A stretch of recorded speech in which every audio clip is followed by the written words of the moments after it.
Andım yine seni, her şey yadımdan silindi. Hayalin gönlümün tepelerinde gezindi. Bu bir serap olsa da hafakanlarım dindi. Andım yine seni, her şey yadımdan silindi.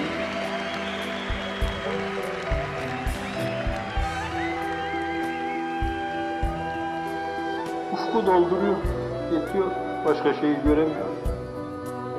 Keşke her an aşkınla oturup aşkınla kalksam, ruhlar gibi yükselip de ufkunda dolaşsam, bir yolunu bulup gönlünden içeri aksam, keşke her an aşkınla oturup aşkınla kalksam.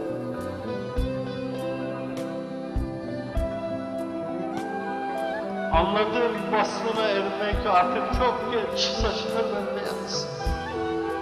Hicranla yanan gönlüm durmadan inleyecek. İnleyip en taze hislerle hep bekleyecek. Yaş olsa da ben taze hislerle yollardayım. Anladım, vaslına ermek artık çok geç. Kalbim bir güvercin kalbi gibi titrerken adından, ne olur sana ulaşmam için kanadından, bana bir tüy ver, pervaz edeyim hep ardından. Kalbim bir güvercin kalbi gibi titrerken ardından.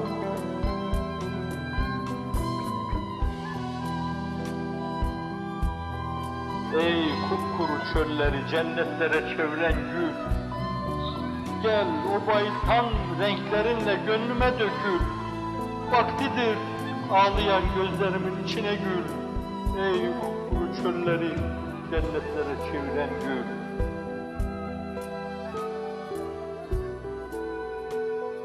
Mecnun gibi arkandan koşan kulun olayım. Bir kor saç içime ocaklar gibi yanayım. Sensiz geçen bu acı rüyadan uyanayım.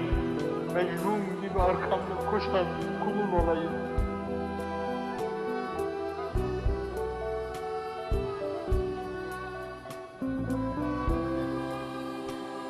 Aklım uzakta kaldığı günleri saymakta. Asker gibi ne zaman teriyim? Ruhuma sisli dumanlı bir kasvet yaymakta. Göster çehreni ki güneş gruba kaymakta. Aklım uzakta kaldığı günleri saymakta. Son demde hiç olmazsa grubum tülü olsun.